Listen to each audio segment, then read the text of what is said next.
Hello, everybody. I'm your host, Zenitsu, and you're listening to the Digi Talks podcast, the show that covers various topics from news to meta developments and everything in between for the fine folks who love the Digimon trading card game. Just as a quick reminder, I generally do try to stream this live over on twitch.tv/Zenitsu, and it's also uploaded later as a YouTube video under the YouTube channel of Zenitsu, as well as being on various podcasting platforms like Spotify for your viewing and listening pleasure. Please feel free to do all that social media doobly-doo stuff and leave a rating, like, follow, subscribe, whatever, depending on the platform that you're listening on. It really does help support the podcast. Today, I am back with Risu, and Risu is back from Bandai Card Fest. So Risu is going to be talking about his experience while at Bandai Card Fest, because I think that's, something to kind of celebrate. Not only just the fact that they had one, and they're going to have another one next year, technically, but the fact that it is like a big celebration, not only just for Digimon, but for Bandai's other card games too, because that seemed like that was like the ultimate goal, is to try to have like a Bandai ecosystem of TCGs.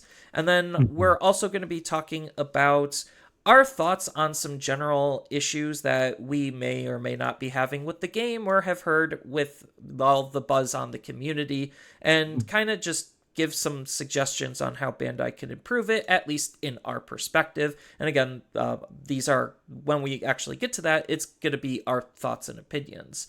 So let's, I guess, start things off, because we do have one final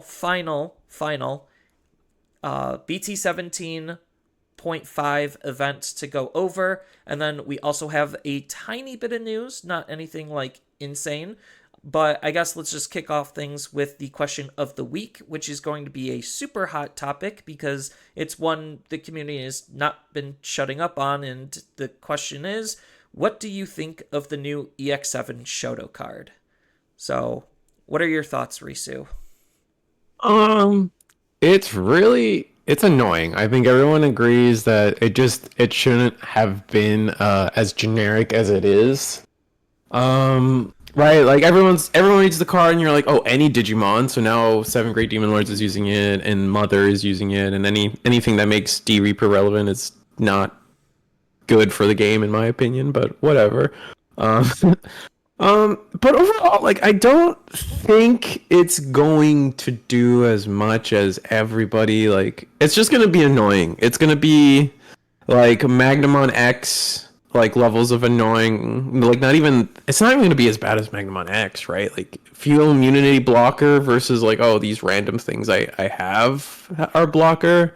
We just have so many, I don't know, like, I don't like it. I would rather it be errated. However, is it really gonna warp the meta? I'm not convinced, because I don't feel like it warped the meta in Japan. I think even East in his videos talks about, it's like, yeah, it's annoying, but it's not that big a deal.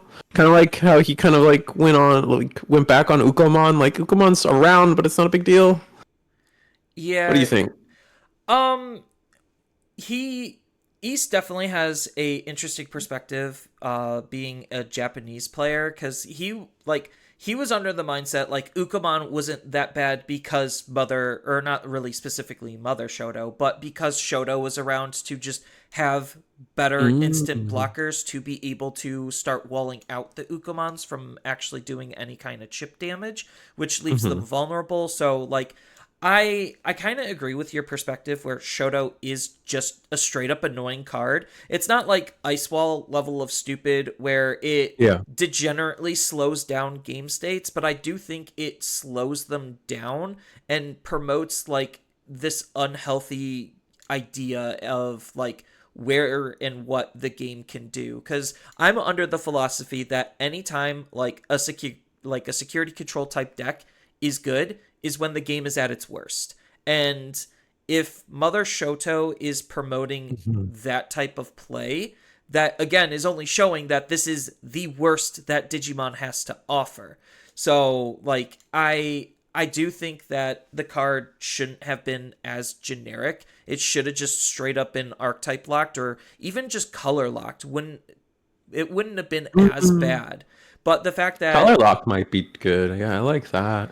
yeah, Or like, like, I feel like it should, like, there's a few ways they could have done it. Like, we could agree. It's like, oh, only Vortex Warriors gets it, or has to have a Vortex Warrior in the source, I mean, they could or have even something. just done it to where it's like a one Liberator Digimon, and then That too. Vortex Yeah. Warrior specifically gets it, so that way the card could still be kind of broad, but still hmm narrow at the same time. I think like I like putting it to Liberator because then all the Liberator decks could use it. Like now, like a Cinderella can use it. We're getting so many crazy Liberator stuff coming up. Like the yeah, new Marine stuff, the Dino Rex Dinomon. I think it's just Dinomon now. yeah, I mean, they could already use it because Shoto right now just is that generic, and Bandai as of right now in like what the 4 or 5 years Digimon's been out, they have not errata'd a single card to functionally change its text into something that it wasn't like mistranslated. So Yeah. I They think haven't even done that in their other games. Like One Piece being the example. I know we bring up One Piece too much probably what I'm on, but One Piece they'll have leaders, and instead of errataing the leader, they'll ban it and then make a new one. They'll give you a promo of like whatever leader it is. Like famously Sakazuki got banned, and then they made a new exact black blue Sakazuki with a much worse effect. yeah, And and they've done that Law twice got it now. too. Yeah. So they just refuse to do erratas, and I don't ever see them actually going to do an errata. Even though I feel like some cards would we it would just be for the health of the game. Like I mean, like I know everyone's eyes are on Shoto because of the blocker, and that gets really annoying. And especially if they tie it up with Mother or in 7 Demon Lords, it's less egregious. But it's like you have a 15k attacker. Like what is Gallantmon supposed to do against that? Right? Like what is something like Leviamon supposed to do against that? Like neither deck really goes wide enough to ignore the blocker, and they never get bigger than 15k, so they just auto lose to this giant wall. That's never a fun feeling. And it's kind of like what Magna X did at the start, right? But I don't know. Like my big thing right now is like more eyes need to be on how generic the Sun and Moon Tamers are, the Dawn and Dusk Tamers, because Oh no, both of them keep bringing up problems, man. uh it's honestly it goes back to like my general philosophy where Digimon, when they make a hyper generic card, is usually when things kind of go wrong, because the hmm game is very archetype heavy in terms of design at this stage in the game's development, and hmm we missed the ball for generic, like trying to do like the One Piece thing where it's like mostly just generic stuff, like generic dot good stuff and maybe a splash of a little package. Like we completely hmm missed that design train, and it feels like Digimon's trying to go back, but it's breaking the game more than making it healthier, because like look at Apocalypse, like it just Yeah. Oh my screams god. problematic because of the card pool that not only it's interacting with more hmm specifically from what the card was initially designed, but it puts further constraints on past and future designs as well, where it's just like, oh, we totally missed the ball Any and level didn't six with think. an on play is now a problem going forward. Like, oh my god. Right. Which, with a whole bunch of Ace Digimon, and a lot of them have on plays, obviously Yeah. presented a huge problem, especially any like Megazoo style archetypes like Demon Lords hmm and Royal Knights. That's obviously a huge problem as well. So like it just led to this no brainer kind of situation where maybe Yep. like Nadu, it just was completely overlooked, and maybe that's the same type of thing with Shoto, where it's just like, oh, we didn't think to restrict it because we didn't think people would want to use it in things it shouldn't be used in. Because the idea of Yeah. that is it lowers your deck's overall consistency, and hmm it lowers your strategy just to incorporate this, which is why Digimon has such a hard and rigid time going out of archetype to even splash in tech cards. Yeah, I mean, part of that's because like our deck building is technically more open than the other card games that Bandai has, right?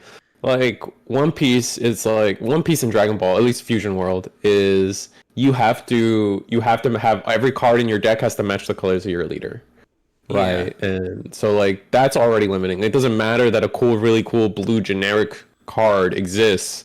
My red deck can't play it. So like there is like these limiting walls, like these fundamental walls in deck building in the other card games where like they just don't have to worry. Whereas like so they can make a Shoto, but Shoto's green. So any non-green leader or whatever can not use it. So we don't have to like it limits or a need to like affect things like that. Also, I mean, Nadu got banned, so maybe are you calling for a ban on all this stuff, man? Like... I mean, I am personally like, I'm still think like that ban and restriction list didn't do enough because there's Are we some talking about the commander one or the other one? well, I mean both, I Oh, guess. yeah. Like Yeah. so for Digimon, I don't think our ban and restriction list did enough to really fix a lot of the issues with the game. I think it was a good list, don't get me wrong. I'm not complaining about what Yes. the contents were. It's just I personally feel like more should have been on there. Like not completely scorched earth, let's just hit Like the everything that is good. Patamon, that potato needed to get. Uh I don't know. Mhm. we can get into that Mhm. later when we actually discuss like what Yeah, we yeah. think is actually plaguing the game. But as far as like the whole Shoto talk, I think Shoto is not, like you said, it's not super egregious. It is just a stupid design oversight that just makes certain aspects of the game more annoying because Right. now any deck that just needs a blocker could just make any Digimon a blocker. I think like it's like a double-edged sword. It's good in very hyper specific decks that are trying to abuse it, like a lot of the clock-based decks like Demon Lords, control-based Hmm. decks, like Security Control. Obviously, they could use those the most, and same thing with like Black Hybrid or Black Blockers. Could Yeah. just Well, throw it in, and now everything that they need to be a blocker can be. So like it can be a very interesting card to play and build around, but mhm. that again, similar to Ice Wall, that doesn't necessarily mean that it's good or healthy for the game. At least We'll in have my to. perspective. Yeah, we'll have to wait. I think the big test for most people is probably once we get special release 2.0, which will include BT18. Like I know everybody's eyes are on the Shadow Seraphimon. Everyone's eyes are on like a lot of the Lord Nightmon stuff, just like in general, just because like that is a lot. And then again, all the Black Hybrid stuff gets like that extra like consistency thing. So that's when the black hybrid blocker mother control thing really probably will shine it in its full power. And if it's a problem, then we can maybe call for something to happen to Shoto. But until then, I don't see it yet. Yeah, because like right now, I just think as far as like the true homes that Shoto is going to go into for the EX7 environment is Hmm. literally going to be Royal Knights because shocker, that's still good because all of the new Ace Digimon from BT17 and those like really weird interactions just make that deck better, which is good. It's cool. I'm not saying that it's not. And then the other big one is obviously going to be Security Control is going to be trying to come back because, I think like they really need that Shadow Seraphimon ace more than anything, but they still have enough cards to try to come back for where the meta currently is. I mean, if Leviamon can do well, then Security Control also can do well. And then the other big deck is Demon Lords, just because now everything is basically on Creepymon level. Sure, it makes Yeah. Creepymon worse, but that doesn't really mean anything when Creepymon's just the big removal stick. And if you get multiple Digimon out, that just means now Shoto can focus on the other Digimon while you also still have Creepymon out to potentially block twice. And that's going to be the real big boon for Demon Lords because they just lose to a lot of aggro right Yeah, now, and Shoto just absolutely. magically fixes that. Yeah, we'll see it. But the thing with Demon Lords is like they have to see it. It's like a two or three of.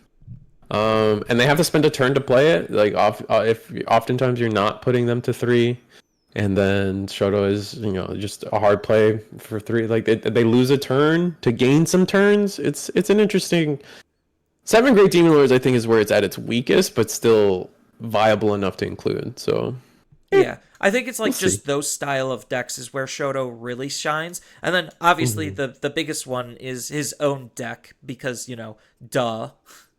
Yeah, obviously. Um How do you feel about it? We just got the star decks here, right? We just had a EX7 little locals happen. What do you think about EX7? You think it's gonna do anything beyond Shoto? I'm not a Um, fan of any of the decks. I think. Oh, you see that dragon list? Actually, never mind. so I have been doing some testing on the simulator, and I honestly think that all of these decks from this entire set is pretty much hot garbage. If you're looking at like the more big competitive spectrum, it's just like my Mhm. benchmark, unfortunately, right now, because based on the not the tech event that we're going to talk about in a minute, but the Texas event.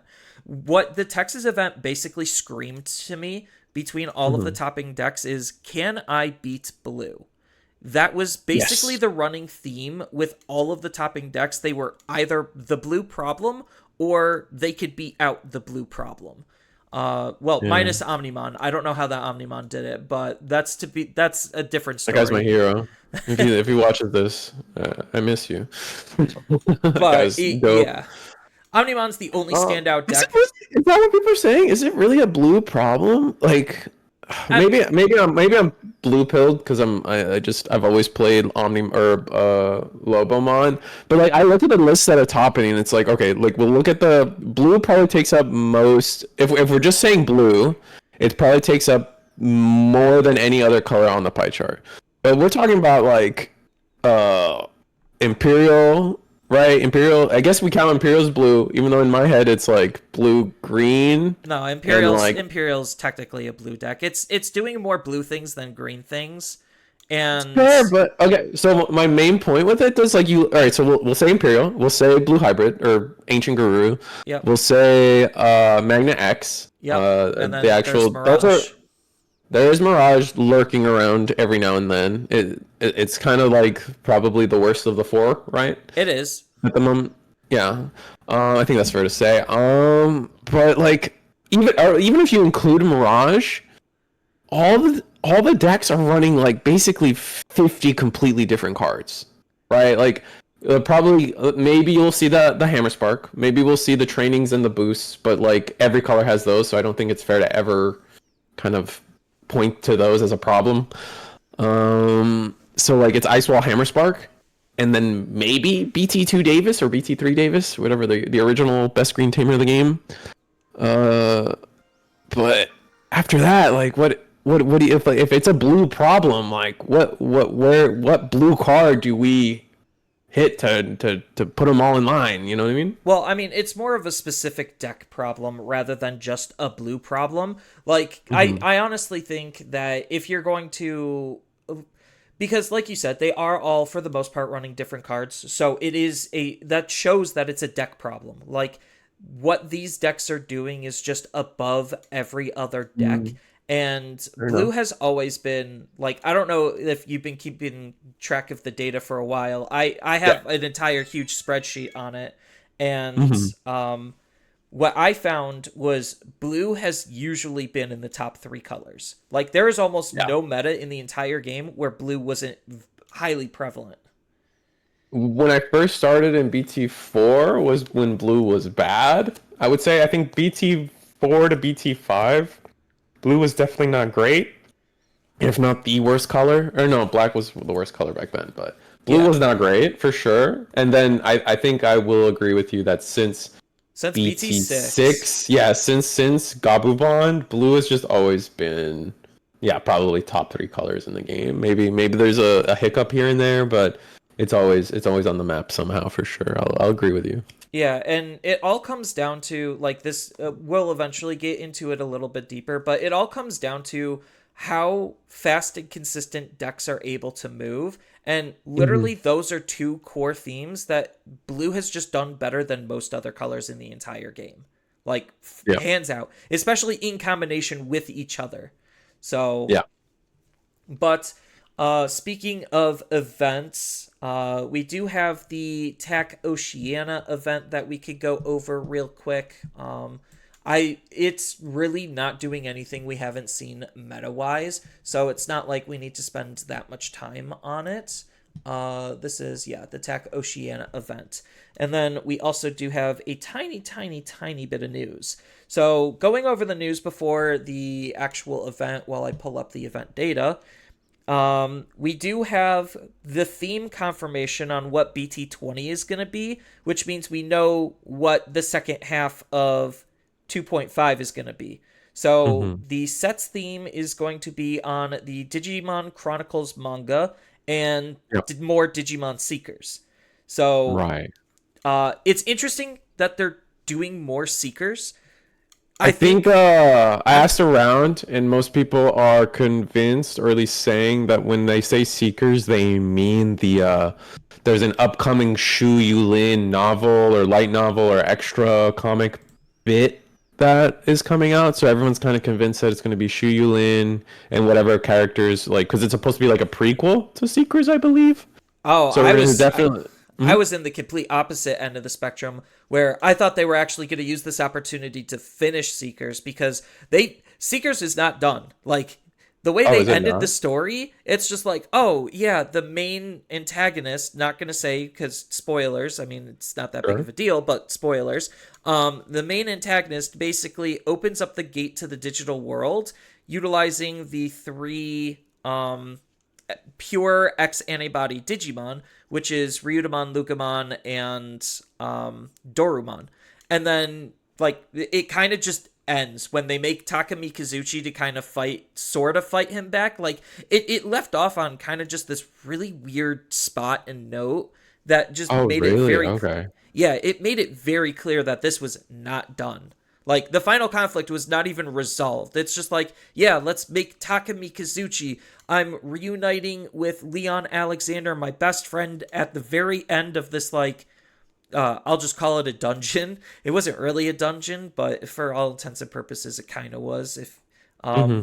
but yeah, I reignited with my friend. We made Taka Mikazuchi and then it kind of just ends. And it's just like that's it. That's Oh, the okay. ending. So maybe there's that. I do like that. There is a confirmed news about a Shu Yulin novel or something. So I mean, they could do maybe both. they could probably do both. Yeah, no, like I didn't realize that the story ended like that. I didn't actually follow Seeker. I was only in Seekers for Lugimon. So beyond that, I didn't really care to follow much of that lore. I'm to be fair, I'm not even following Liberator. The whole like web comic thing is like tripping me up to this day. I I Um, actually think Liberator is a huge step up to Seekers. Like Seekers that's good. screamed like it wanted to be Liberator, but just Bandai being Bandai doesn't know how to actually sell or promote their products. So it just fell completely flat on its face and Seekers was used more as a marketing tool to try to push the vitality bracelets which are also failing right now.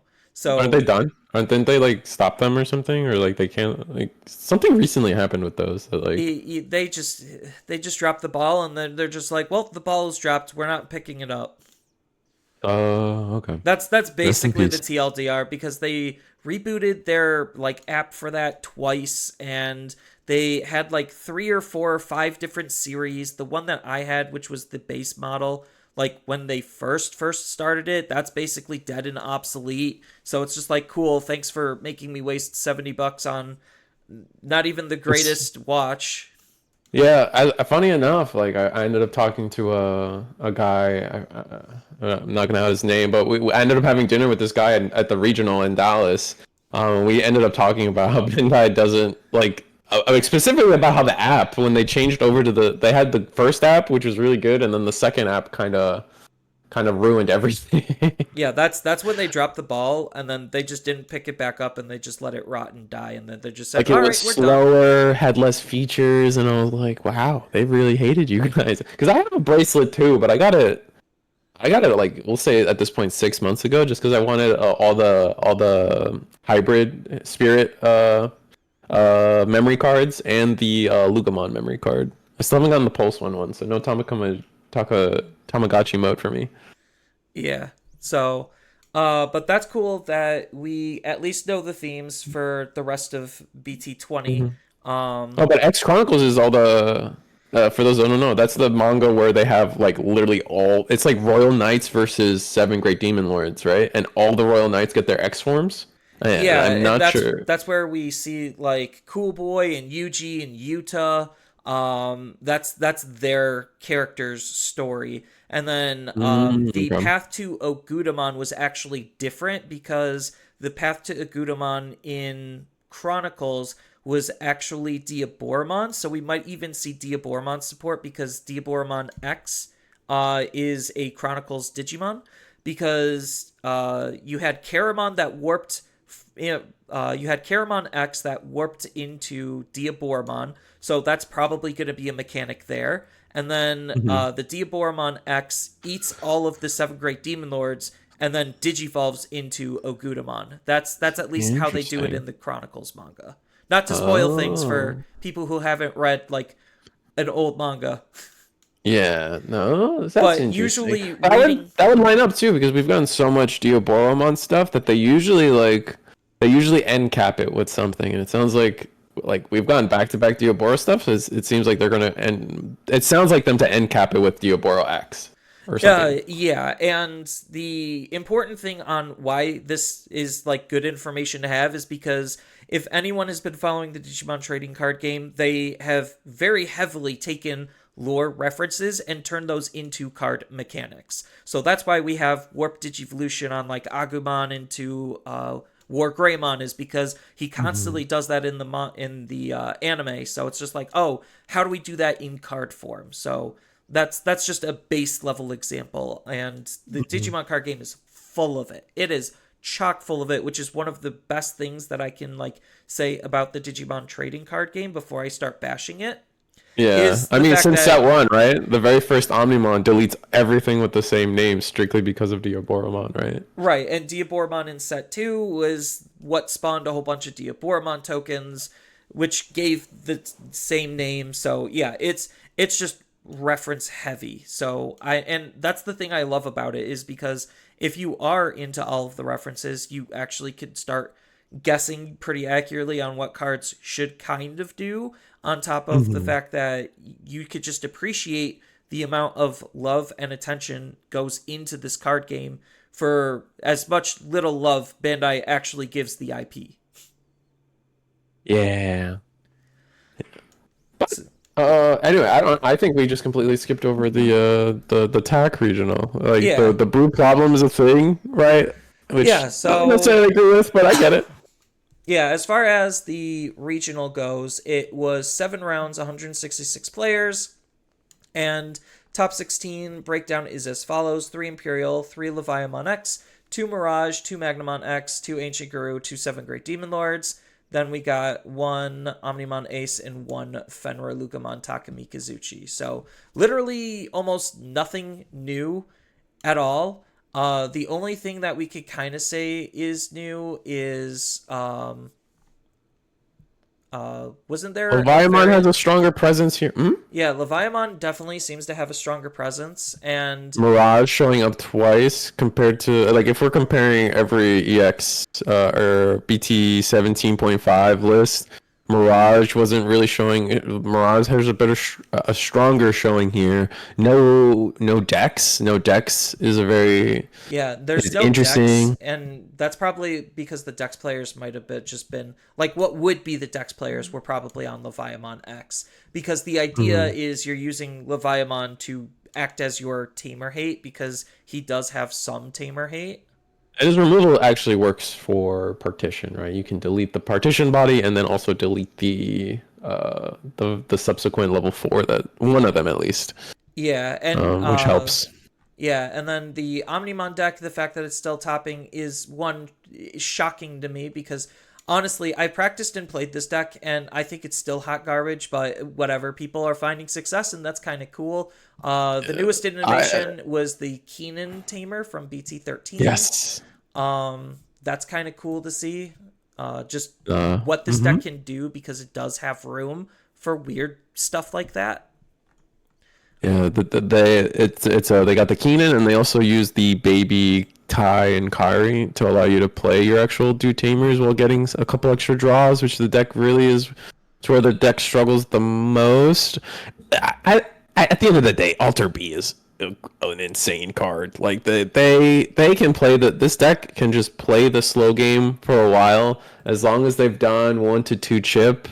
Um, they can go for game a lot. The key thing is the miraculous Mega Knight option card. Their movie card is really good. Once they've got you set up with at least one of the sixes and that option card in the back, it's almost game over, right? They just kind of win from there for them in most scenarios, and it's just rough. Yeah.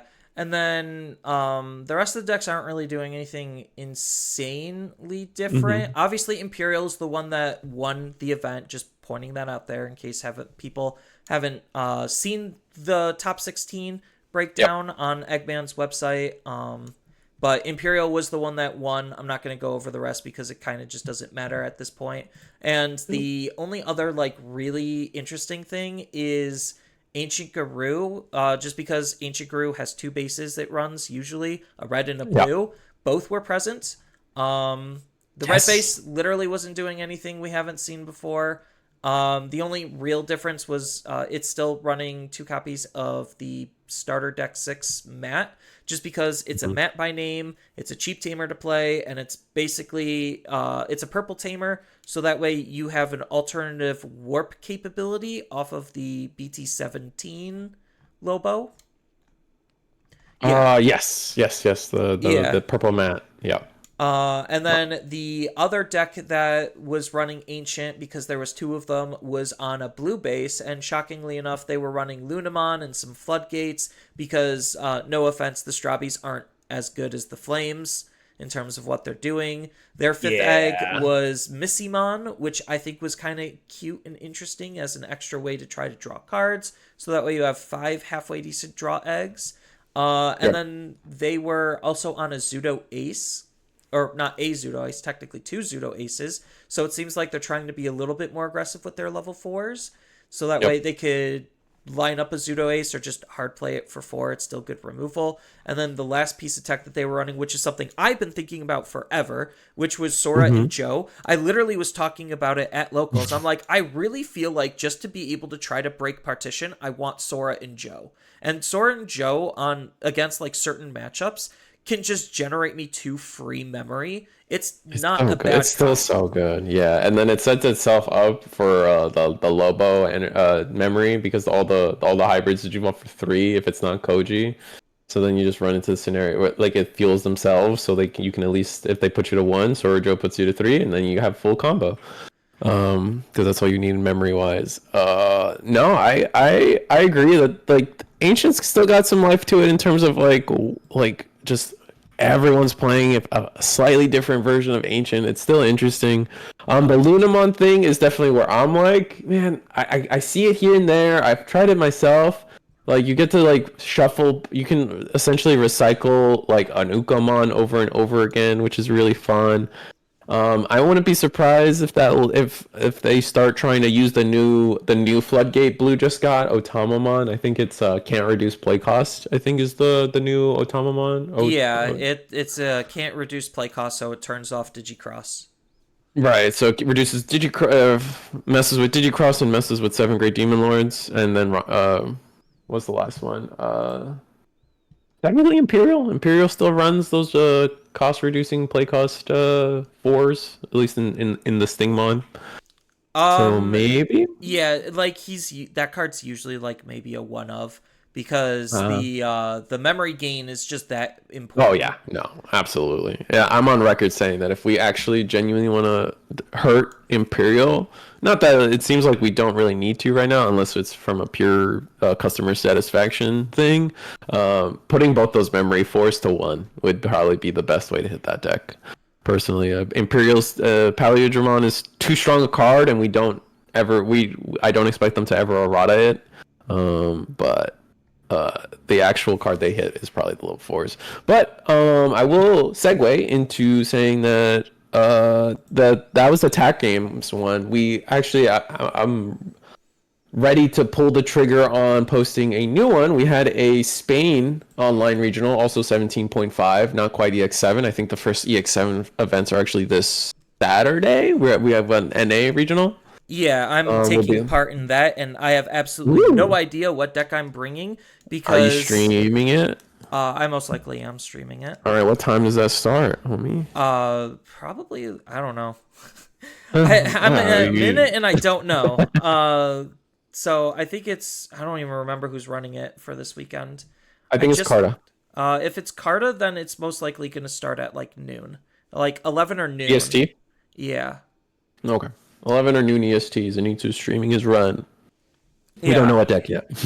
I still don't know what deck just because I'm having a hard time with this meta. Mhm. But before we get into that, why don't you Okay. gush about your experience with Oh, the wait, no, Bandai wait, Card wait, wait. Fest? No, yeah, but like we got the Spain event, so I haven't posted it yet. We have a Spain event online regional, 17.5, and we got If you want to five. spill, yeah, if you just want to spill like some just initial data, because at this Yeah, point this format is pretty much over. yeah, it's over, but there are a couple decks in here that I'm actually kind of interested in.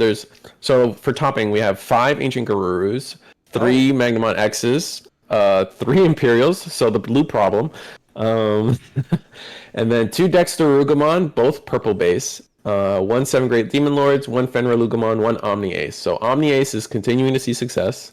Most notably, it was 173 players, 8 rounds, so slightly more than the Oceania event, with Omnimon still showing results. Fenrir, but the one deck I really wanted to talk about. I'll end up talking about all the lists eventually, but there is, and I'm sending it to you now. There is a Marcus Ancient Garurumon list that oh shit. I messed up. Wait, no. Export. I'm sorry. yeah, you gotta export the link. That's how Yeah. X-Man's site does it. Yeah, I always forget. Anyway, so you take a look at that. They're using. Remember, towards the end of I think it was 16, we were seeing Marcus Hybrid take over. Yeah. And Oh, yeah, interesting. no, Ty and this Kari deck was too. kind of using the same logic. Yeah. This deck's So they. crazy. One Koji. Are they just trying to recycle the Koji over and over again then? I think Yeah, they so. must. Yeah. So they only have, for audio listeners, there's only one of the unblockable Koji, four Karis back from BT9, two TKs BT1, and then two little Kari from BT17 with two Digimon Emperors, and then three of the five cost memory setting Marcus. And the whole idea is because they're all yellow, Kendo Garurumon can still Digivolve on top. They're memory setters, so the fact that Kendo Digivolves for 3 isn't as big a deal because you will be always able to go full combo since it's a win attacking combo. And then, your bottom line, instead of just, floodgate reds, you have the Agumons that will gain you a memory if you have a yellow tamer, turn one of your Marcuses into an attacker. And it's got that same Marcus Hybrid energy with just Ancient Guru top end instead of just. Oh, okay. I'm like, why are they running the Ty and Karis? And then I'm like, Revelations just to try to hose on the opponent, have some recovery, and look through your security to try to find your yellow hybrids, which is that's not awful. I'll say that. Yeah, it's pretty good. I mean, the minus 5K blanket is will always be a lot better than people think. I mean, shine or ruin mode is a problem, right?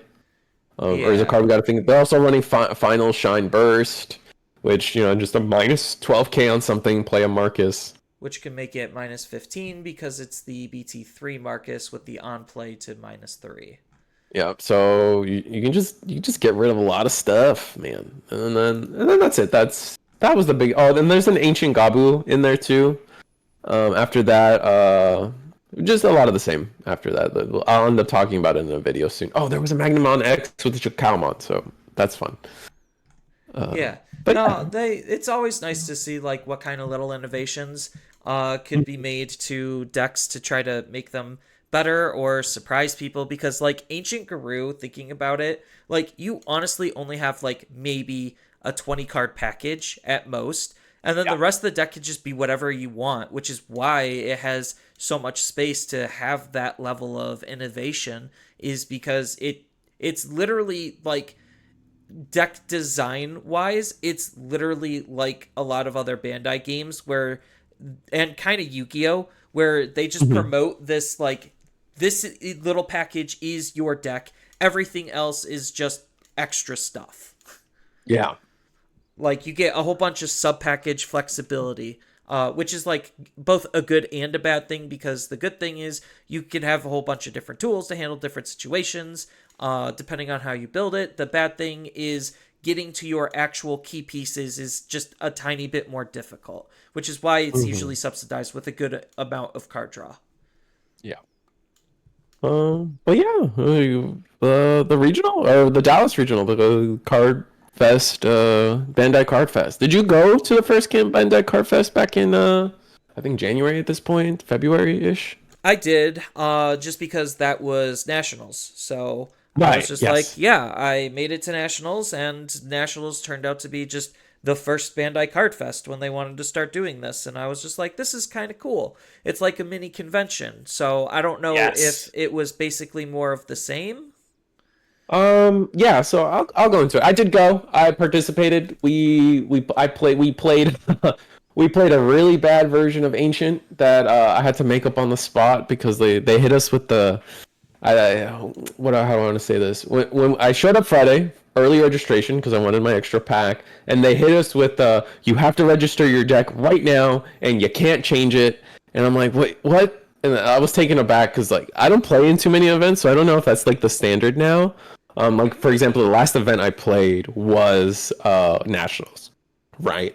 So I don't try to make it a big effort to play in a lot of events, but I'm one of those people that changes their list all day until like if it's due at midnight, I got till 11:59 and I'm changing my list. You know what I mean?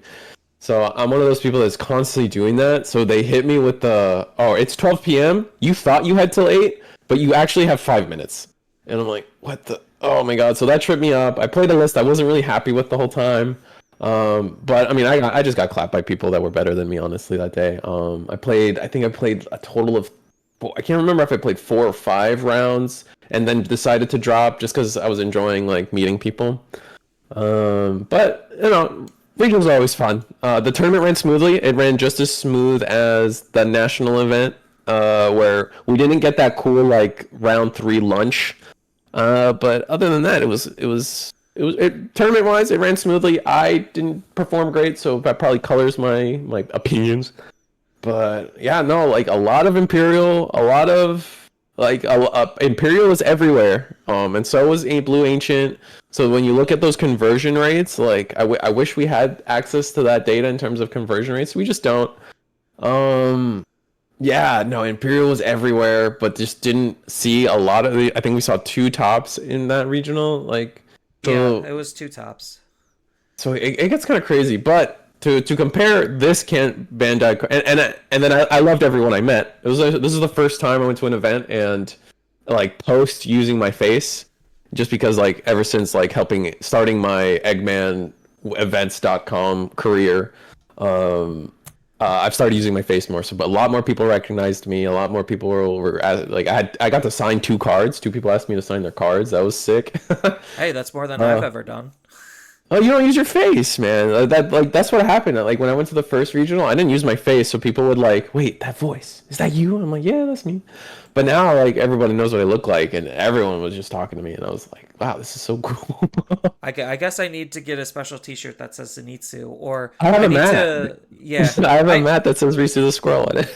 I mean, my mats usually have my name on it, but I used to do like mat designs, so it's not like that's a common Oh or no, mine an is just uncommon thing. giga obvious though. There's nothing special about it other than it says Risu the squirrel giant on the middle.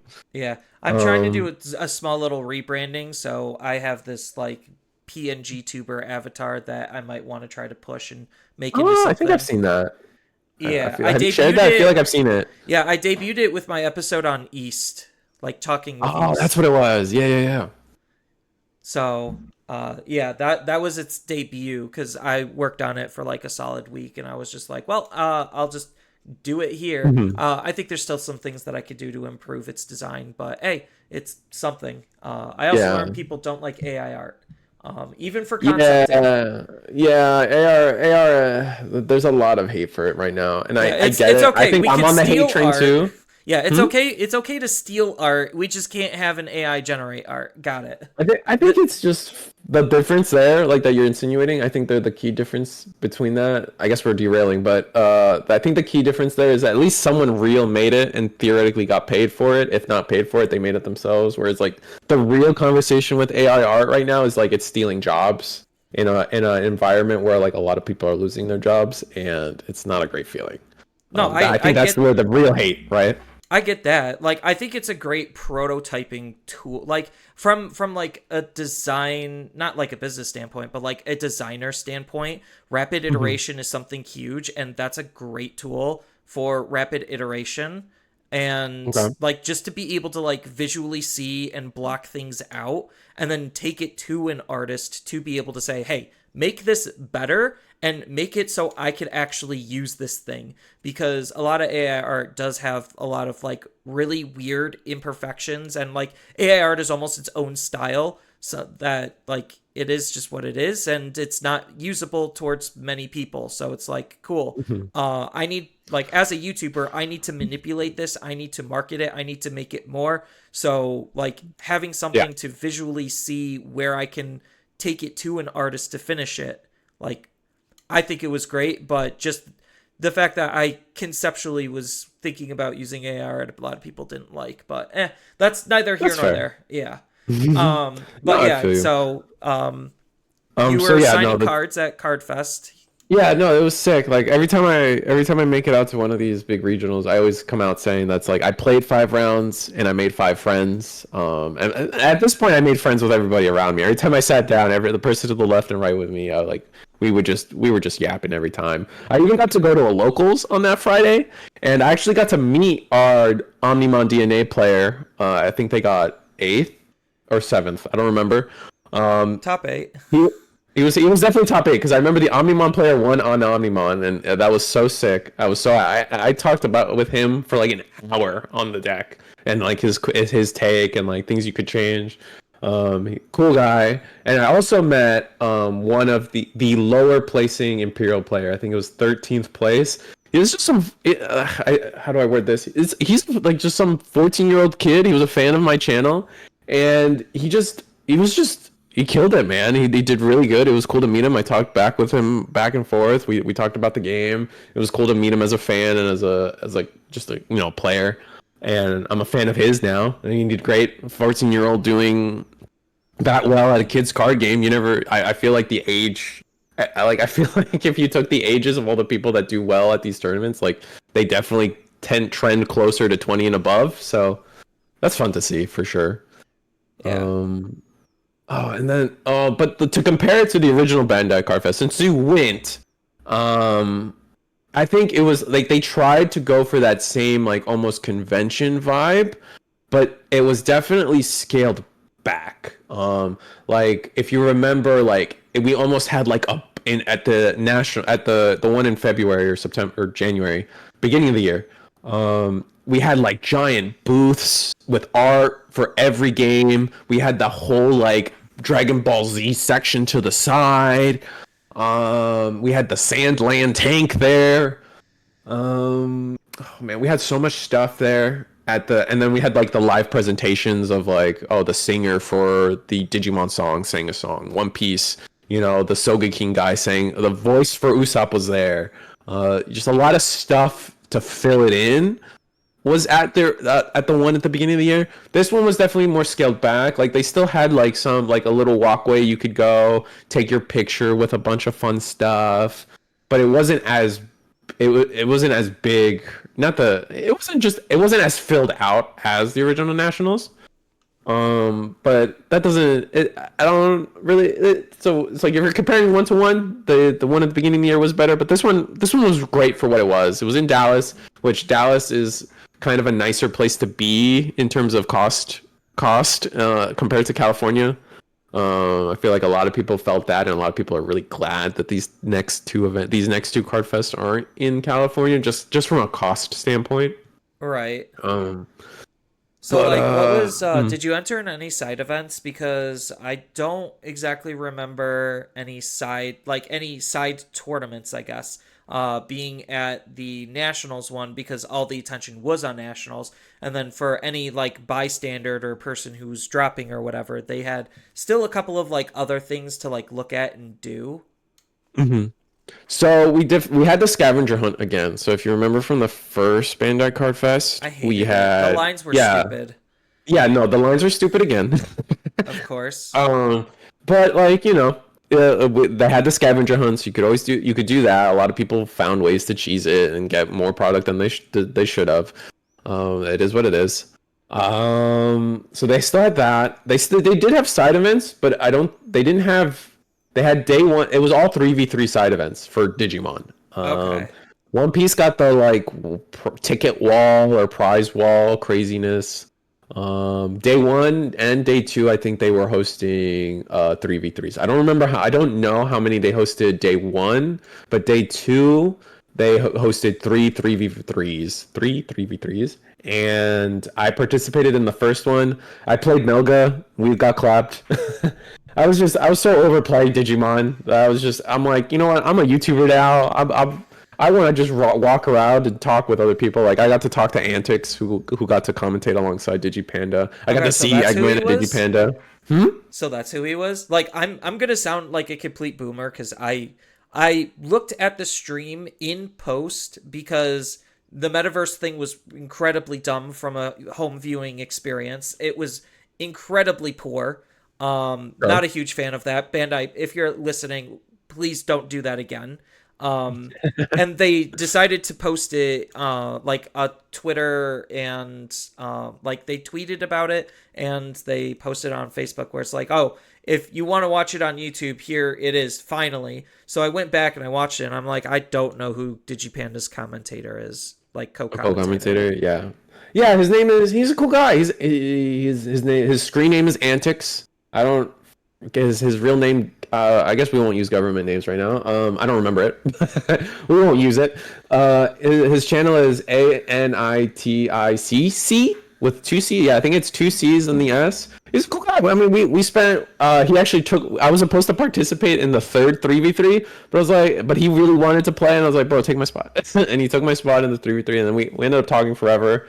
He's a cool guy. He's got a channel. It's kind of up and coming. He's been around for a bit. He's also a Dallas local. Oh, that would He make does. sense. Yeah, he's a Dallas local, so he was able. He knows the game. He knows what he's talking about. It was cool to see him up there. He's a cool guy.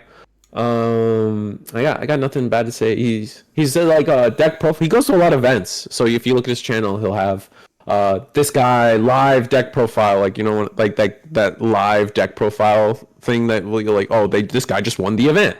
So like he's been to Gen Con. He's around. He's a cool guy.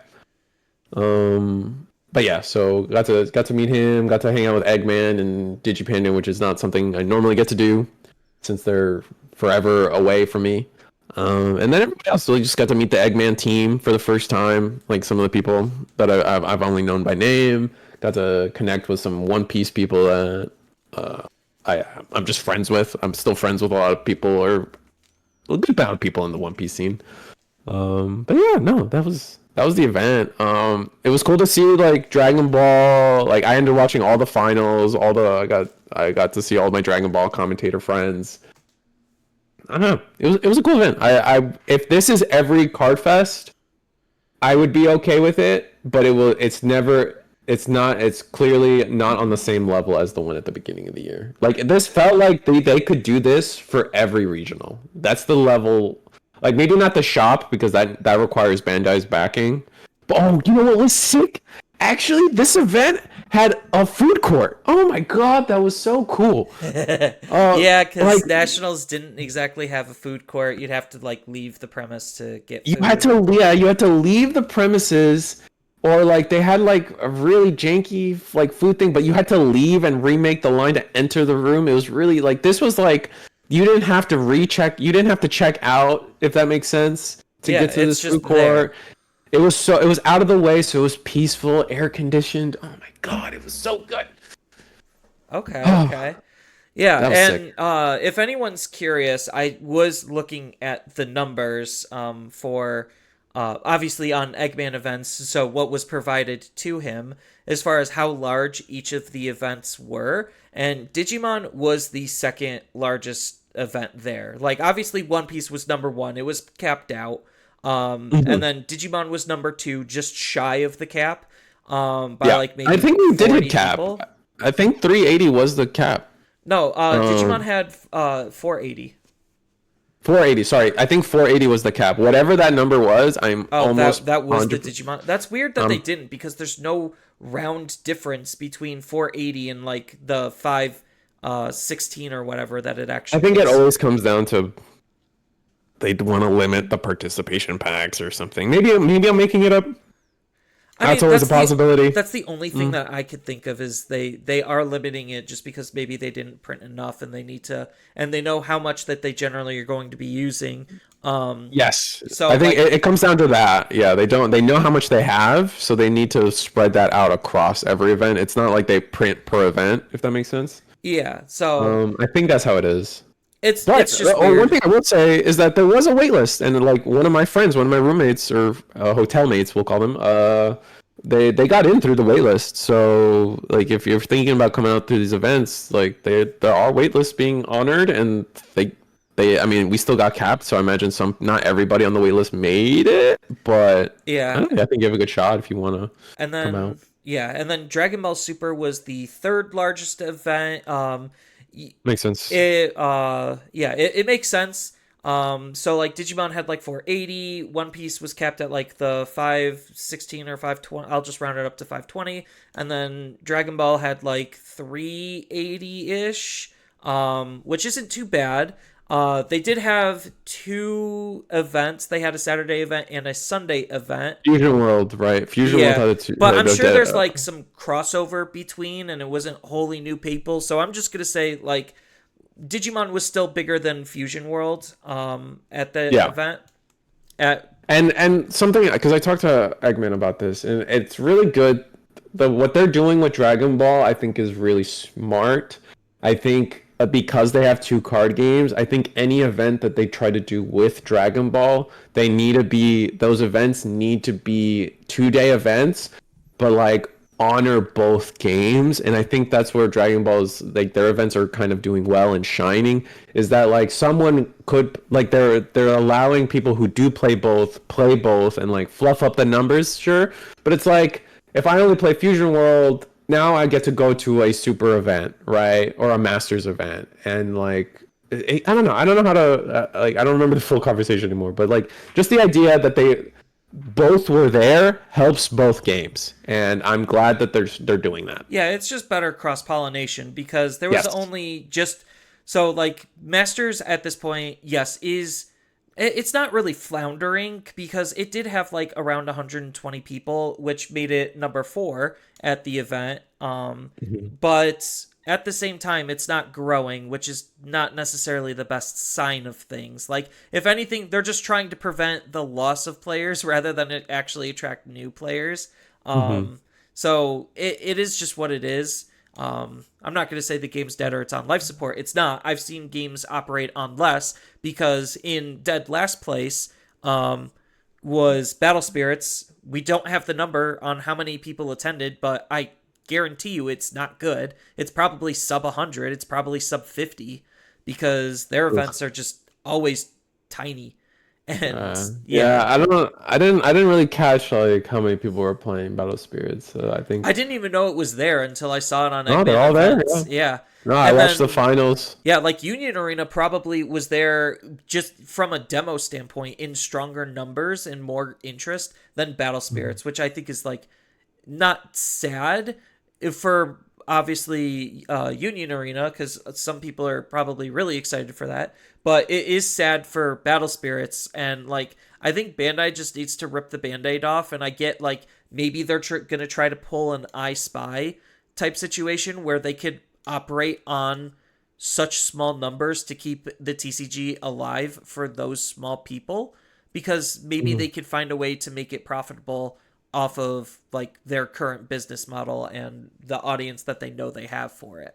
I think they burned too many people. Like whenever I talk about Battle Spirits, and it's so sad because everyone that I know that plays Battle Spirits will swear that game's the most skillful game, blah blah blah.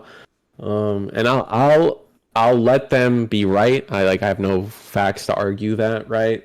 I think just from like a more like distant standpoint, the thing that burned Battle Spirits the most was that Gundam set or whatever. Like everyone was like, "Oh, I'm gonna play the hell out of that when Gundam comes out." Well, it was I'm like gonna a couple of Gundam themed card alt It was art. just it was Yeah. just like yeah, they weren't even their own unique cards. They were reskins, like kind of like how Magic sometimes does. Like Yeah, and a everyone was just like, Universes oh, it's not even its own Beyond. deck. Yeah. Like, but now I they're getting Evangelion. They're really pushing Evangelion, which I feel like is also as much as I like Evangelion, and I know it's a cult classic, blah blah blah. I don't feel like that is an IP strong enough to push that game into no, but relevance. no, but it's an IP that's cheap enough considering Gynax filed for bankruptcy and is basically no longer an existing company. Like that's why the IP was cheap enough is like, oh, we Fair, could get this fair. for some like pennies on the dollar. And Gynax just can't care because they're going to die. So Hmm. it's just like, oh, that didn't like talk about a big swing and a miss in terms of like oof. Um Yeah. and they're just hoping that like to capture the anime audience with that, which is unfortunate because that's exactly what Union Arena is doing. So like even their cross promotion Yeah. is fighting with itself. So like it just makes Battle And Spirits look like a then, mess. And I know yeah. like they overmarketed it and it's underperforming, and that's why like honestly, because we also just got announcement that Bandai's doing another card game on top of Okay. All all right. that All they right. All right. have. Hold up there. So they did announce a TCG project, and it's coming. So we're recording this on the 24th of September. That announcement is coming Friday, correct? This Friday, so the Yeah. 20 something 28 7 27th. Do we know 100% it's a new card game, or is everybody just assuming? Everyone's Because just from assuming, and a lot of okay, people want it to be a Naruto specific card game. From what I've been reading online, because like I know that it says project, which means it could be basically mhm. anything. It's just like, oh, here is the Digimon simulator that we've been asking for. I think like based on their wording, that's what's I don't think it's a making. sim. Don't get me wrong. I have no hope for a sim. Oh, I don't have any hope for it being a sim either. But like you could tell from how their initial wording is Hmm. that they're using it, it's implying that it's something not akin to a sim. Like it is something supposedly different because otherwise it would be on one of their perspective channels. It's just like, oh, Yeah, if it was a One Piece announcement, why isn't it on the One Piece channel? If it's a that's Digimon fair. announcement, Okay, why isn't it on the Digimon channel? So the fact that it that's was fair. just, hey, Look, it's Bandai's. its own Twitter account and everything right now. Yeah, I see what you're saying. Yeah, so that was the Okay. weird part on why everyone's speculating it's another TCG, which I think is Uh, the dumbest decision Bandai could be making. I kind of agree. I don't disagree with that. What was I gonna say? Yeah, no, it's just like because they worded it like project. I was like, technically, Liberator is a TCG project, right? But with your point of like that would have probably been on the Digimon Twitter account. I don't know, man. Japan just loves to do this. Like, I'm gonna do an announcement of an announcement. So like, I will not be surprised if this Friday comes up and then they're like, oh yeah, in 1 month we'll announce something. By the way, and you're like, what okay. Right, So we'll they'll release a see. teaser. So they made an announcement to release a teaser for another announcement for Right, more like, okay, information to that's how come. they did with Liberator. Remember, they were like, new Digimon. Or they finally announced, like, they were like, all right, Friday, something's coming. And then they were like, it's Digimon Liberator. And all we got was, like, that, like, stencil art of Petramon with the, or Terramon, I should say, with Galemon in the back, Grand Galemon in the back. And that was all we got. We were like, okay, cool. Is that the sim everyone were waiting for? Oh my God. Which I Yeah, never thought it was. which was teased with just a blurry image of their logo. Yeah. So like So yeah, it is weird. But it's So we'll cool. see. Yeah, it's cool to see that Cardfest was pretty good, even though it was scaled Mhm. back compared to Nationals. I think probably just because it wasn't Nationals, it was just a regional type But thing. it was One Piece's nationals. Oh, it was One Um, Piece's Nationals? I think it was also maybe was it also Battle Spirits is like some kind of national? Yes, because One Piece this year gets two nationals. This is their midway nationals, and then they at the one in Orlando coming up, they get another national. So they have two national events. They are sending four players to Japan for the Worlds. Yeah, Digimon is sending 3 players, and we only get one Nationals. So, Yeah. that is what it Uh, is. yeah, yeah. I mean, like the demand for Digimon isn't as there. Like I I feel mean, like it's fair to say. oh no, go ahead. I was gonna say, I feel like it's fair to say, like, we're never like One Piece. If you let the floodgates open, we would see 1K, 2K events back to back, right? I don't think Digimon's on that level. Period. I think. I don't think it is either. But Mhm. like Digimon right now, in terms of its like current sharehold in the TCG market space, is not bad. It's probably at a comfortable number 7 spot Oh yeah. because you have the big three, which is obviously Magic, Pokemon, Yu-Gi-Oh. Then Mm, outside of that, you probably have like I'll just call it the next gen big three, which mhm. is Lorcana, Flesh and Blood, and One Piece. And then Right. just outside of that, you have Digimon. I can agree with that. Flesh and Blood, I hear like might be slipping on something, but no, they're still. I think they're still solidly leading the pack of the next gen big three. Maybe One Piece might have taken them over. One Piece. There's inklings of it potentially surpassing Yu-Gi-Oh, especially with all the drama with Yu-Gi-Oh. But I Oh would well, agree with that yeah, chart. Yu-Gi-Oh is in a really bad spot. Like I've always said, whoever actually enjoys Yu-Gi-Oh is masochists, and like they're just literally looking for an excuse to leave the game, and like they're That's what I not mean. Like they're doing well. actually they have found that excuse, and I think they're all going to One Piece, or they all are just giving up. From what It, I understand it, like it's actually happening now. Like people have said that, like, oh, One Piece or Yu-Gi-Oh, it's gonna take that one thing, and suddenly it's over. Like I feel like that downward hill is gonna happen, and Konami needs to respond. But that's a whole different Yeah, because conversation. like I was talking with my new LGS and he made the offhanded comment. I was just eavesdropping, not anything special or different. But I was eavesdropping. He's just like, yeah, I heard that Lorcana surpassed Yu-Gi-Oh in North America sales, and I'm just like, That doesn't that's shock me. The it. thing is on the It shelves everywhere right now. It's yeah, I'm just like crazy. it doesn't shock me or surprise me, and given how bad Yu-Gi-Oh is right now, it just makes sense. I was just like that. Yeah, I can see it. Um, but yeah, so cool that Cardfest went off without a hitch.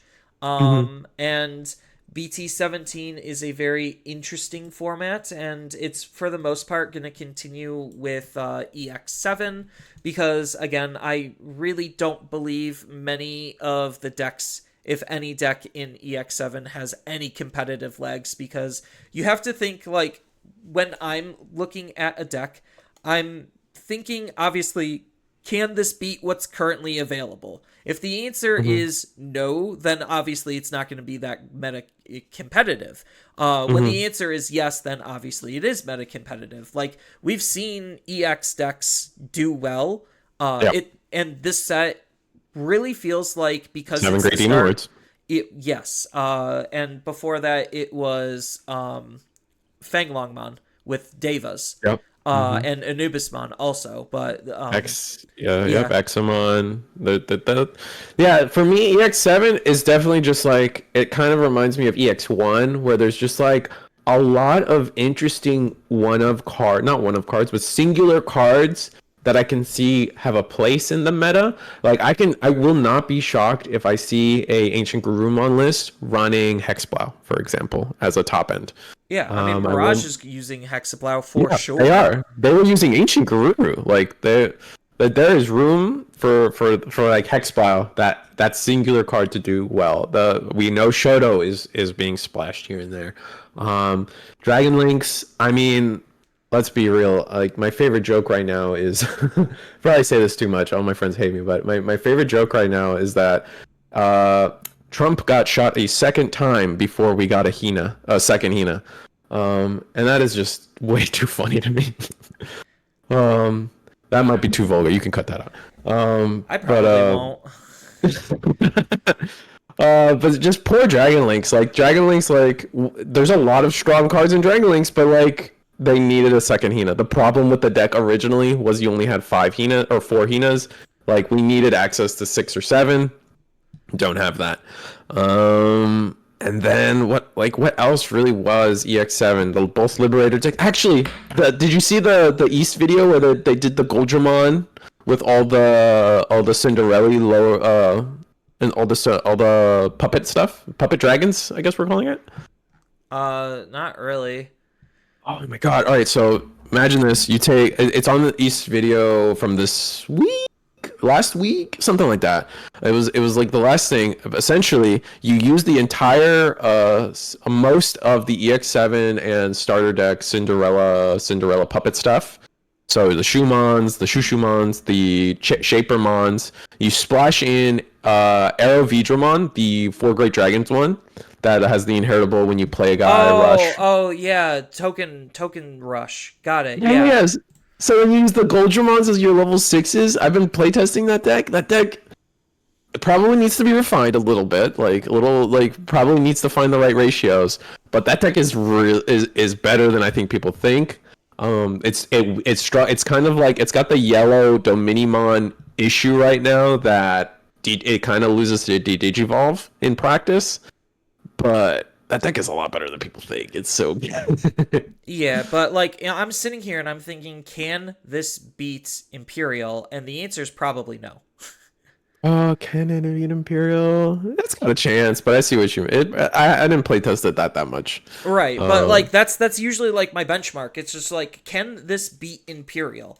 Because obviously, like you said, with Bandai Card Fest, Imperial was just in droves. It's everywhere. And if that's going to be the case going into EX7, do these decks actually have a chance? And I think the majority of that answer is no. Which is unfortunate because I think there's some really fun stuff going on with EX7. It's just, again, the Beelstar, poor Beelstar, man. That poor 3 Musketeers deck. It's so bad. It's so bad. And this kind of leads me into the other topic just to kind of round things out on the problems with Digimon. And I honestly think I've been on record and I said this before, but I honestly think Digimon has a very clear and defined pacing and tempo issue that it just does not know how to fix. And I honestly think the answers are so painfully obvious in terms of what they just not need to do that it's almost comedically sad to me. It's just okay, just stop printing gain memory on things that just get played for free, because that means that memory is just free. It's so painfully obvious that they keep doing that same type of mistake all the time, to the point where now that led to the banning or the limitation of Hammerspark, because Blue just had a lot of that going on, and Hammerspark just puts it over the edge. I still don't agree with that Hammerspark hit, man. I just, coming from the world of Magic, in my head, there are just certain cards that are core set cards that you do not touch. Like BT1 TK, we will not touch.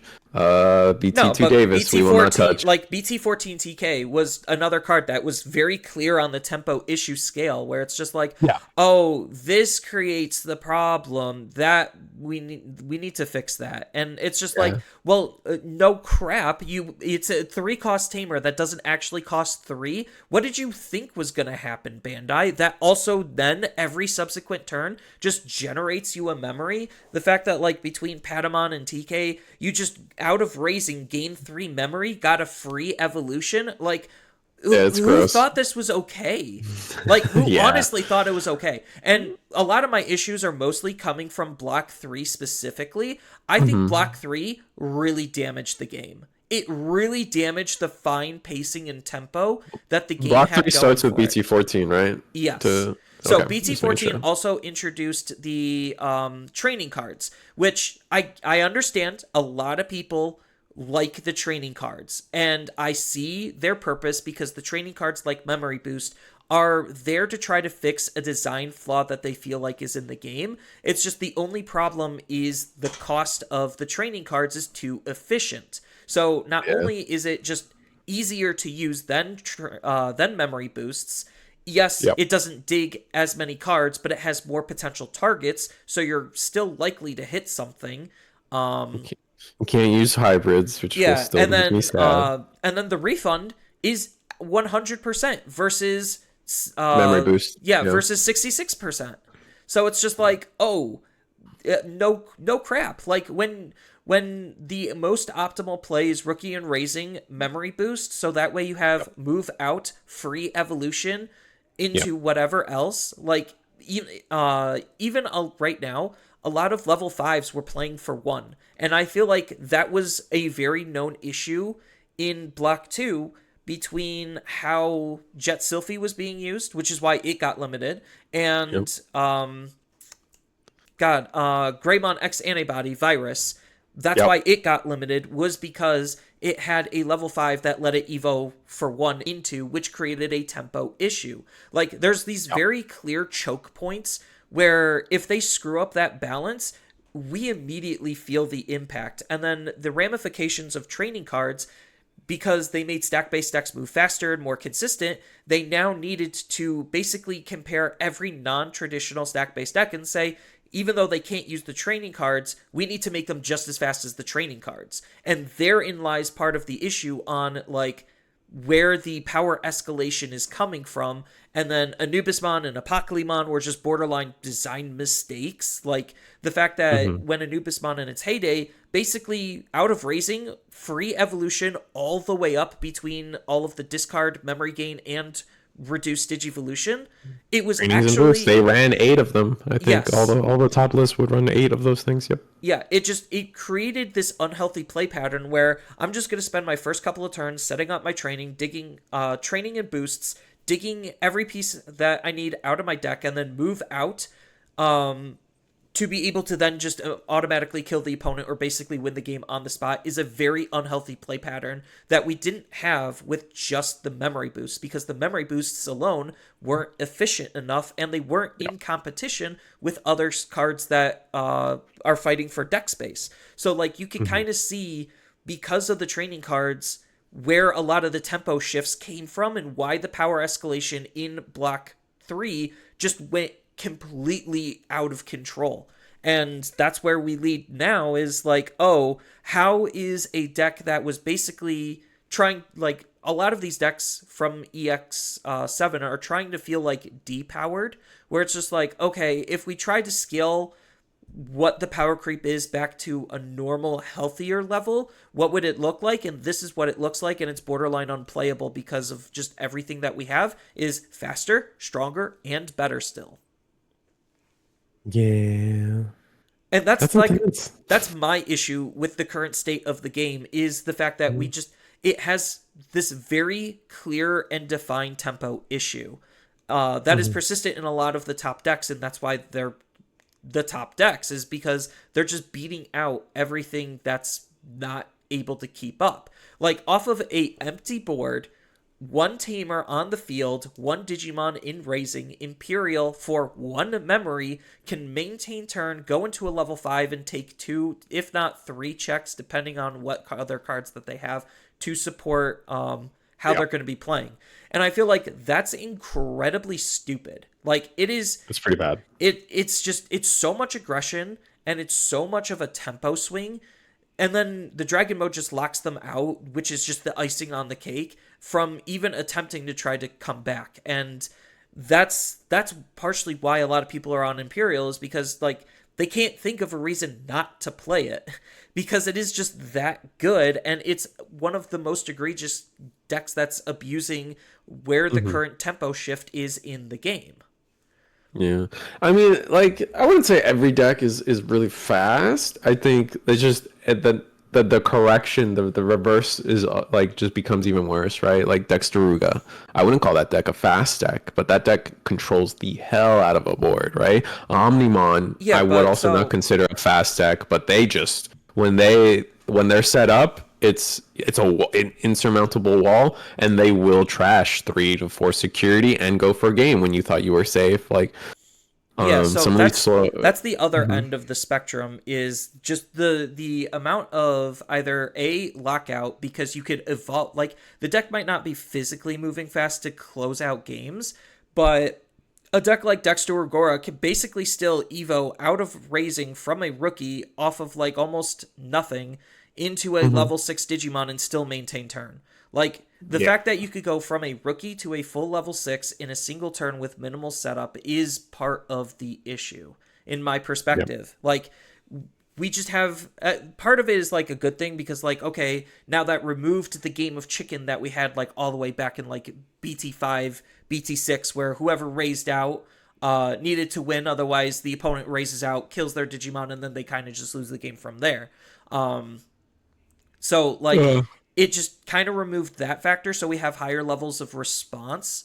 But yeah. when you combine that with a lot of extra protections, now it just becomes really hard to deal with certain threats. And again, not all protections and not all decks have that same level of access to what they're all doing. So it's just like a insurmountable wall that can move out, kill your Digimon, control the field, and basically give you no hope of winning. That doesn't feel that great either. Yeah, it's not. I think it doesn't stop either going forward because like everyone like the new Gallantmon level 6. I think a lot of people if that first got announced, and a lot of people were like, "What is this card? The BT7 one's just or 17 one's just better." And I'm like, that card says gain 2 memory.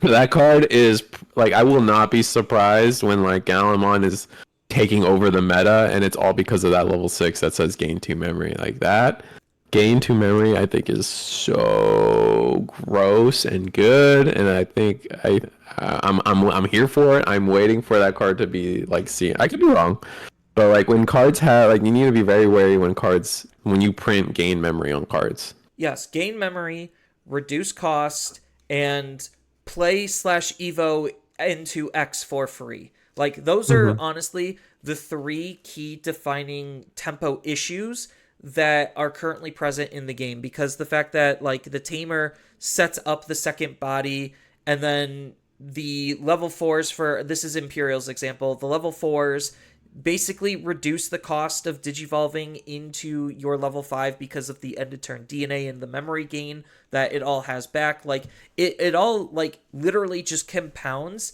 and highlights the issues like in broad daylight, as clear as it can possibly be. And if Bandai's not learning from that mistake, then I there actually is no helping. But this is where that's probably from the old designer and the new designer, because looking at a lot of the other cards like going forward, with BT19, EX8, and um, BT18, like it feels like they're trying to depower the game for the most part, outside of a couple of examples, like really egregiously stupid examples like purple hybrids, where it's just like, yeah, we have this intentional loop that you're supposed to do. And I feel like looping is also kind of an issue where it's just like it just Yeah, the loops. it's unnecessary game actions to me. It's like we already see it with Galaxy Loop where it's just like I'm going to digivolve, reduce my digivolve, gain memory, digivolve again, reduce digivolve, and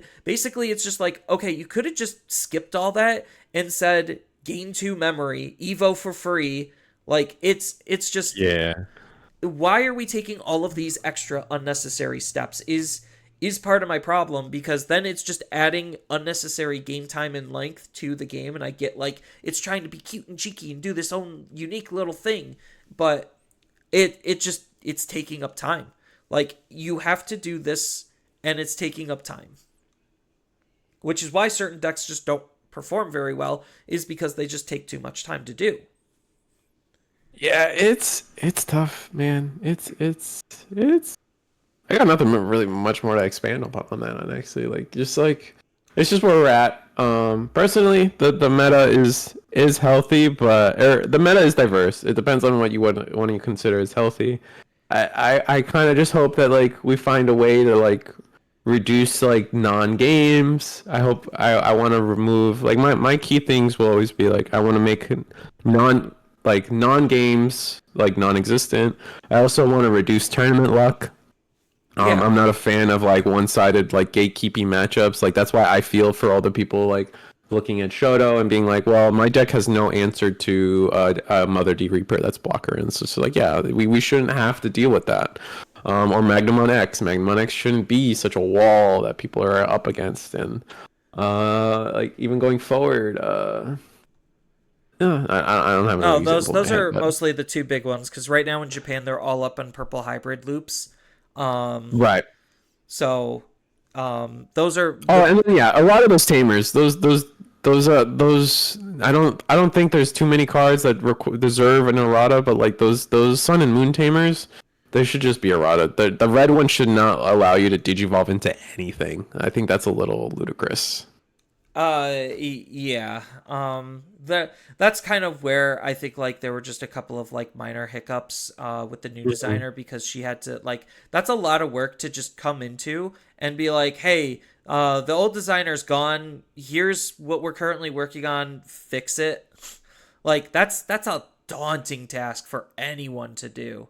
To just For come sure. in midway and them to say fix this. Like that is difficult. So I think Hmm. like say assuming the designer isn't going to change next year, I think like block 4 is definitely going to be in a healthier place overall than block 3. I haven't seen anything like egregiously stupid When does block intentionally. 3 start? When does block 4 start? Block 4 already started. Oh. Yeah, Oh, okay. the Liberator stuff is block 4 starting with the starter decks and EX7. Oh, okay. That Yeah, explains why so BT18 is travesty to my heart. yeah, Oh, yeah, so so sad. like it honestly feels like they're making the right calls to try to fix the game from a card standpoint. Hmm. And I think like that alone gives me some hope.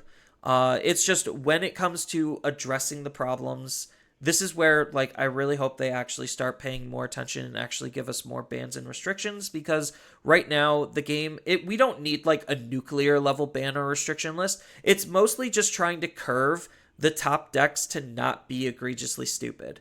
Like that's honestly all the game really needs because like looking ahead, it doesn't necessarily feel like there's a huge power spike compared to what we had before.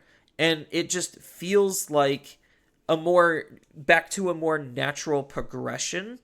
Um, and it's just curving what was problematic in block 3 to really just hammer in what a healthier game could end up being.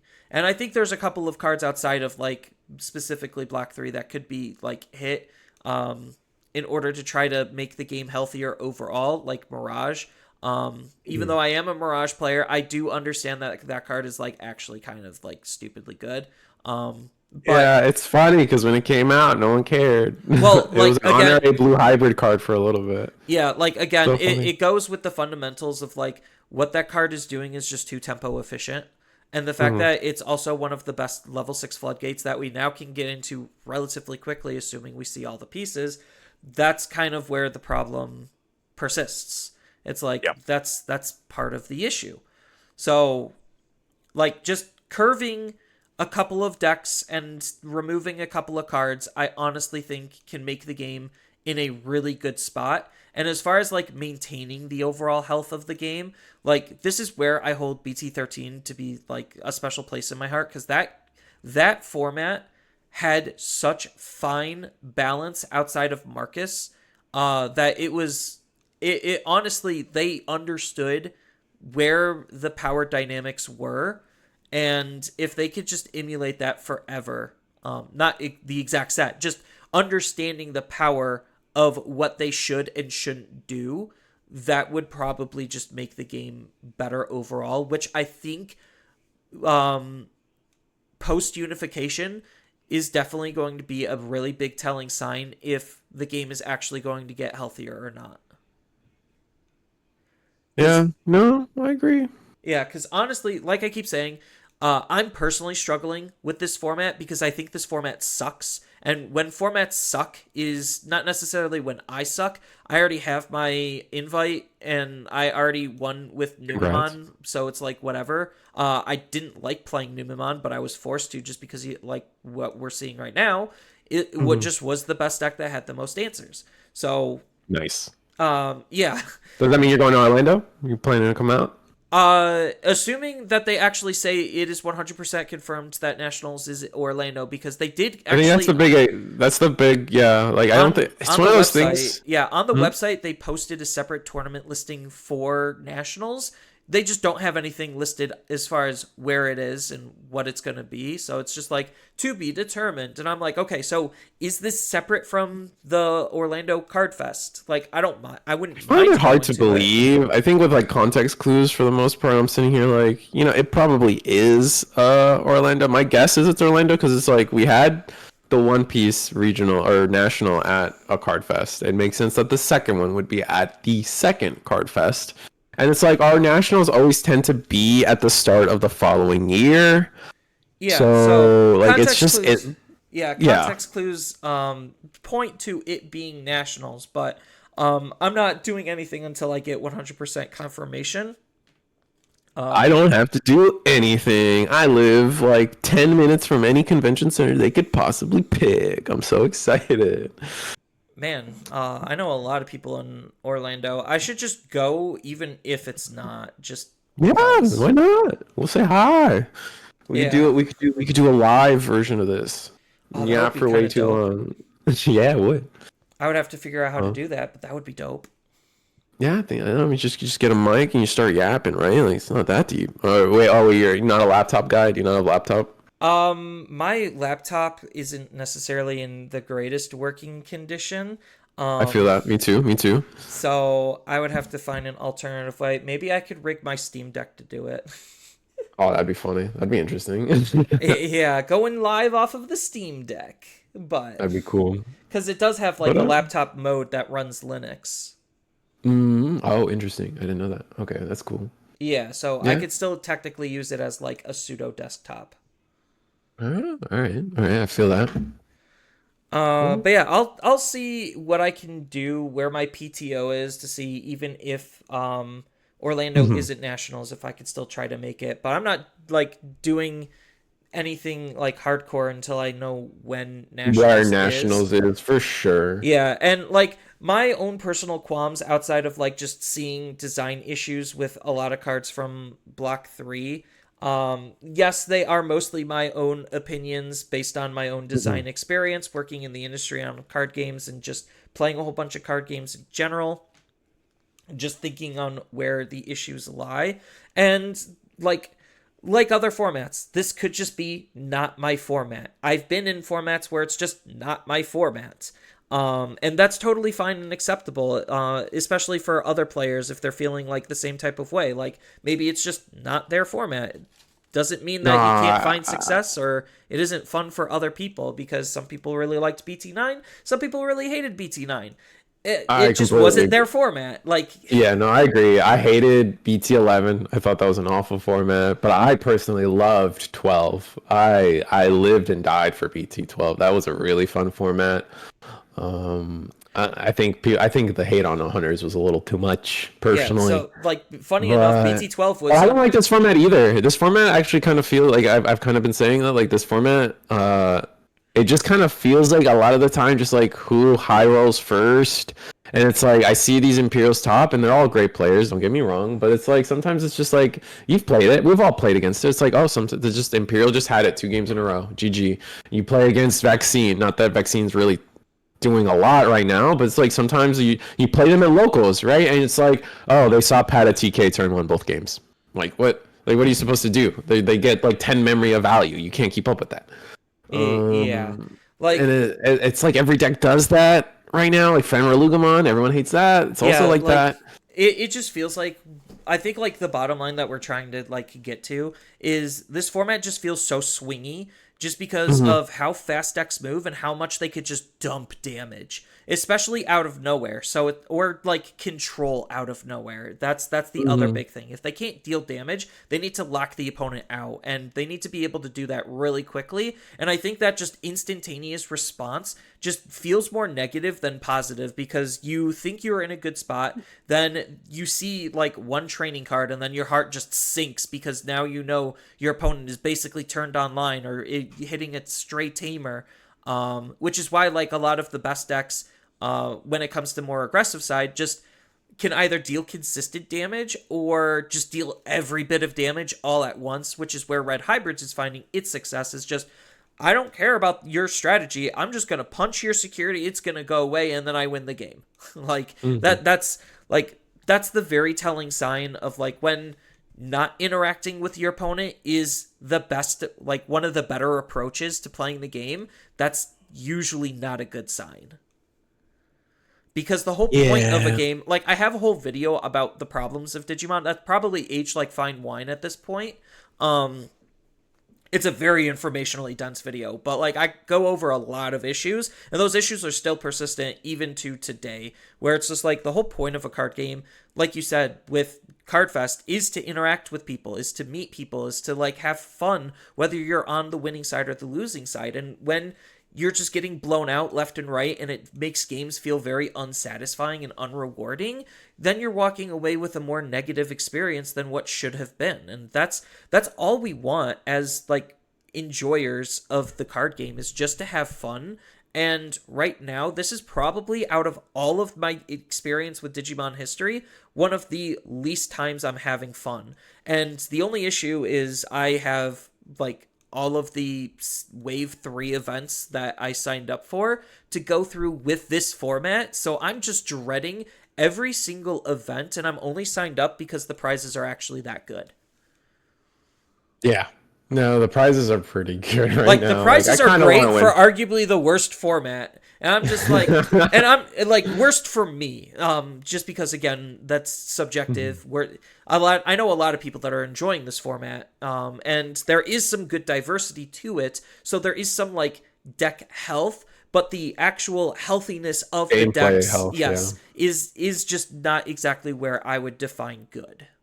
No, for sure. And I agree that. And I think like I don't know, it's just gonna be it's an ebb and flow thing. I expect maybe we won't see it with Purple Hybrid. Purple Hybrid has the potential of taking things over.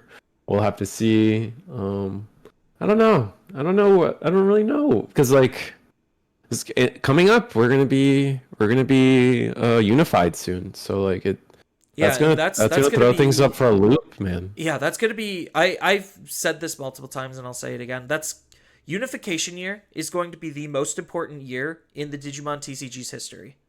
Like, Hmm. obviously, I agree with outside of that. its launch year, which we all know didn't go very well, and here we are 5 years later, still kicking, Yep. being one of the top 10 card games in the NA. world. Yeah, I in don't know. NA I don't know slash about the world. world, but NA for sure. I like being hyper optimistic here. That's fair. For being a For slightly the West, for the pessimistic West, person. we'll expand it for the West. Yeah, for the West being one of the top 10 card games in my perspective. Um, Hmm. I think like we're game wise in a good spot. We just are in not that great of a meta, which they could easily solve if they just hit a couple of cards, curve a couple of decks, and the next set is going to be coming out what, November? So we only have about like one and a Hmm. half, 2 months to slog through this before we get some actual changes. And we still don't even know what the other half of 2.0 is going to be when it comes to the 19 cards.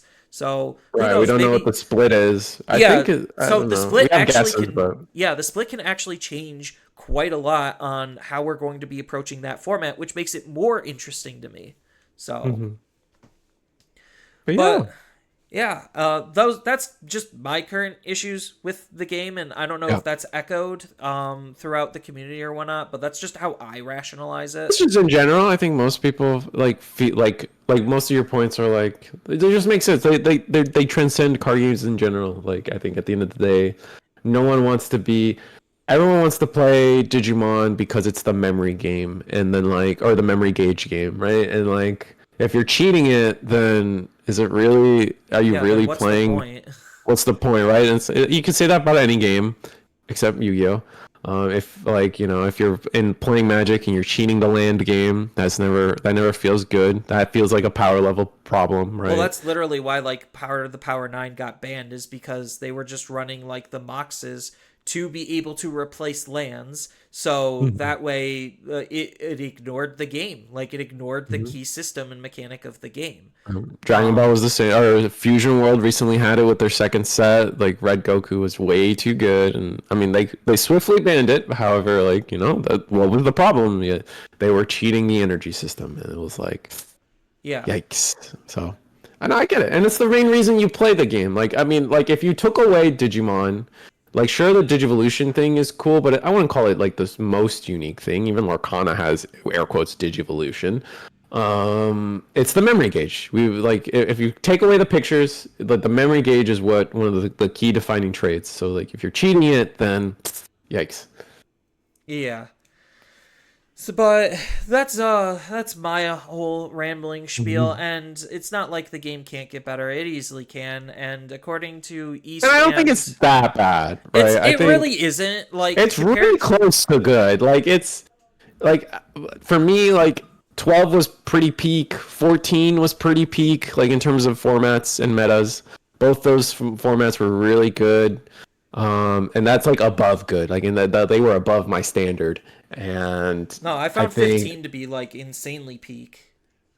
15 was, I think Post 15, apocalypse I was was gonna say peak. 15 post-apocalypse, like I think like my heart was still like ravaged by what apocalypse was, that it kind of colored the rest of 15 for me.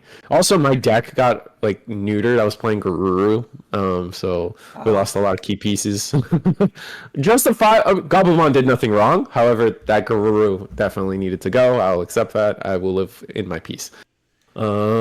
yeah, but like But I think that it's the game in and of itself is still very entertaining and very good. It's just there's a couple of things that they could work on a little bit harder to make the game better overall, because I did notice like the amount of non-games has been reducing year over year. Skill expression has been more of a prevalent thing. yes. Not only just in like mirror matches alone, but just in navigating how you're going to be facing against your matchups when things aren't insanely swingy, because then it's just like, oh, I just didn't go fast enough. Simple as that. Like when Yeah, like things, navigating a seven demon lords matchup, that's fun. yeah, I like think when things are less navigating. binary is Mhm. when I think Digimon is really good when it comes to critical analysis and skill level expressions. Yeah. And I honestly feel like we're really close to where a good spot would be again. And it's just up to Bandai to see if they can identify if these are actual issues or if they're just my own issues. It could be both. But we'll see. And I mean, for right now, we just gotta take it one step at a time, because nothing's gonna be changing for a hot minute, because we just got a new set, we just got a ban list, so things are gonna be settling before the dust is gonna be stirred up again. I don't think Mother Shoto is gonna be banned or choice restricted anytime soon, um, and we're just gonna have to learn to deal with it for the time being for the few decks that could actually utilize it. Yeah, I think that wraps it up pretty nicely. Yeah. So at this point, I want to thank everyone for coming out and listening to two guys just ramble on about Digimon. Having a So yap. yeah, a yap fest, one might say. And if you Hmm. enjoyed this type of content, you already know what to do with all of the social media doobly doos. And I hope all of you have a wonderful rest of your time, and we'll see you in the next episode. Bye.